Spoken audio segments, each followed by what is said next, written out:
Well, good morning, everybody, and thank you all for being here. We're honored by the presence of so many world leaders, and it speaks to the importance of what Secretary Rubio and the team are working on to fix this critical minerals issue. And I just wanted to let you know that we're honored by your presence and certainly grateful for you coming to Washington for this very important conversation. I know there are a lot of very important discussions to be had over the rest of the day, and so I want to be relatively brief. First, let me say thanks to our incredible Secretary of State for putting this group together. Marco's doing an incredible job. And when he asked me to come and speak today, I said, man, this is your building. Why don't you come and give a speech? And he said, well, because I've got 5 jobs and you've only got 1. And so I figured I might as well do Marco a solid since he's also the archivist and the official White House florist and has a number of other jobs in addition to Secretary of State. So I'd kick us off and then he's going to take the reins from here. But let me just say a few things about what we're doing and why this matters. So I remember after our very wildly successful military operation in Venezuela, the President of the United States was talking with me and Marco and some of the other senior members of the cabinet, and he was talking just about how important it was that we ensured that the global economy had access to oil and gas many years in the future. And that, of course, is one of the reasons why we're interested in Venezuela is because it has such a critical importance in this all-important resource called oil. And as much as we talk about the modern economy, the digital economy, the high-tech economy, the president said something that was very, very important and I think should inform a lot of how we think about future growth, which is that as much as data centers and technology and all of these incredible things that we're all working on matter, fundamentally, you still have an economy that runs on real things. And there is no realer thing than oil. And I would add to that, there's no realer thing than critical minerals. And I think a lot of us have learned the hard way, in some ways, over the last year, how much our economies depend on these critical minerals. So every man and woman, I believe, in this room understands what we're confronting together today. And I say together, and that is very much something that is at the heart of Secretary Rubio's initiative, and as he said, at the heart of what we're trying to do all across the administration, is recognize that this is something where our alliances and our friendships can really help one another. We're all on the same team. We're all rowing in the same direction. I believe that in this room, we have close to 2/3 of the world's GDP represented, and so we have the capacity to make ourselves more independent, more self-reliant, and that's what we should be doing. Now, we know that today, the international market for critical minerals is failing. It's failing to create domestic markets or dignified jobs for our labor forces, and it's failing to keep our nation safe. Supply chains remain brittle and exceptionally concentrated. Asset and commodity prices are persistently depressed, driven downward by forces beyond any individual country's control. Now, how many times cumulatively have one of us or many of us in this room heard some variation of the story that I'm about to tell?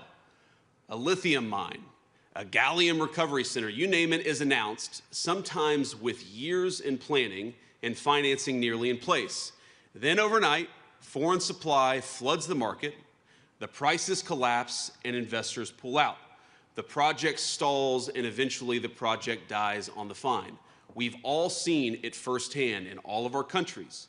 And the result is a global market where consistent investment is nearly impossible, and it will stay that way so long as prices are erratic and unpredictable. And that's one of the things that we want to work on with this initiative. Let's make the prices more predictable and less erratic so that we can support the domestic supply chains and the investment that makes those supply chains possible. Now, across Europe, North America, there are dozens of mining and processing initiatives that have been suspended or completely abandoned because sustained price weakness makes financing impossible.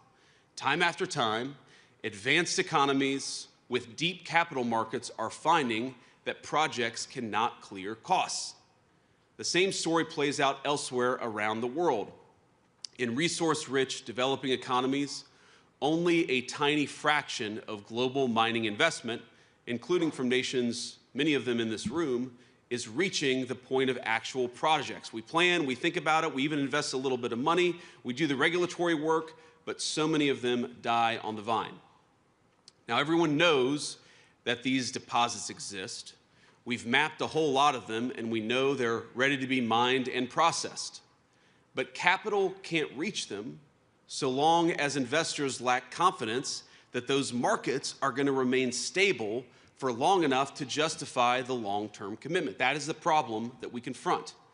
And even here in the United States, even with all the incredible things that President Trump and the entire administration has done to eliminate permits, to open up the regulatory environment, we have private financing that we've secured, but even in some cases, even in the United States, some of these projects are struggling to attract investors.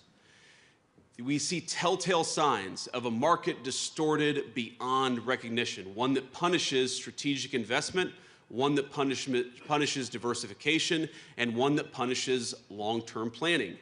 This is crazy. We should have the kind of global markets, the kind of domestic markets that reward long-term planning, that reward strategic thinking, and that's exactly what we're trying to do. Now, I think every single one of us represented in this room has become dependent on arrangements we did not choose, and right now, arrangements that we cannot control.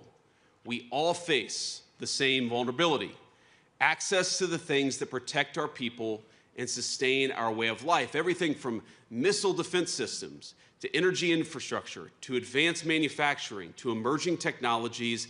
The fundamental supply chains that support these industries sometimes can vanish in the blink of an eye without any control or influence from many of the countries in this room. And we in the Trump administration believe it is the business of the government, of the people's government elected just over a year ago, to confront such problems, and that we want to confront them together. And I think that you're all here, at least I hope you're all here, because you all feel the exact same way. Now, our administration came into office last January, barely a year ago, with a clear mandate to reindustrialize the United States of America and return American workers to the center of our economic policy. And that is what we are doing. And I want to tell you just a little story about one of the very first meetings I had with our Secretary of Commerce and the Secretary of the Treasury, two great people, two great business leaders. And I remember saying, look, we have our views of the Biden administration. We're not particularly fans, as you may have guessed. But setting that to the side, surely the Biden administration put together a list of the critical industries, the critical technologies, the critical manufacturing facilities that are supported by these rare earth minerals, these critical minerals. We may think it's bad work. We may think the people who put it together weren't particularly wise, but surely that gives us some foundation to build on. And I was shocked when our Secretary of the Commerce and Secretary of the Treasury came back to me and said, actually, we have never done this. For the last 4 years, the Biden administration never sat down and tried to understand what are the critical deficiencies in world supply chains. That's crazy. It's insane that we ever got to this point.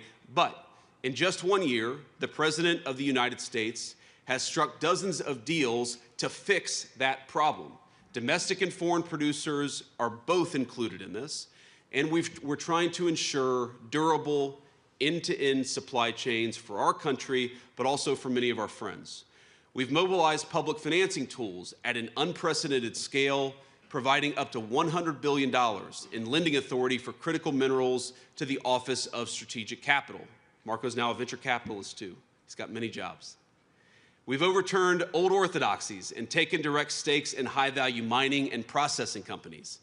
The United States had not built a primary smelter in this country since 1980, before I was born, 4 years before I was born. In the last month alone, we have announced two, one of which is already fully funded. And on Monday, the Trump administration announced Project Vault, America's first ever domestic critical minerals stockpile. With these moves, we intend to build an ironclad network of new industrial supply chains to span the entire nation. We're going to create good-paying jobs, skilled jobs for the American labor force, and those people, those great workers, are going to be securing a new era of prosperity for American families, and I believe for many people all over the world. But we seek to make sure our friends and our allies